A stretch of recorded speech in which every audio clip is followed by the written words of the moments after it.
tau sau ta vale second hand. O e sila fia po fa mawai se ai talafu.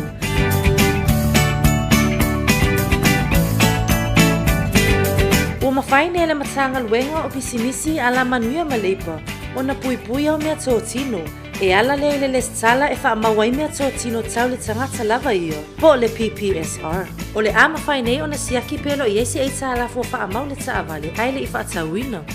Mo le whaonga aina o le au nanga tae te tonu le www.businessregistries.gov.ws o na tale te tonu le numero le afia taavale le pusa o whailonga ina a mai aloa o na omi le whailonga mo le sua ino o wha maumaunga o na wha atali lea se tali. E mawhai ona e whaonga aina lea au nanga e whaonga aile interneti i lunga le telefoni po se masini computer. O lea au nanga e whainga o fia ma ele ai se tau. Mo nisi o whamtalanga, whafso ta e maina mtanga luenga o pisinisi a la manuia malepa i le whonga whale whao le ACC building ia pia po le numero lua o whawhatasi. Siaki nei loa.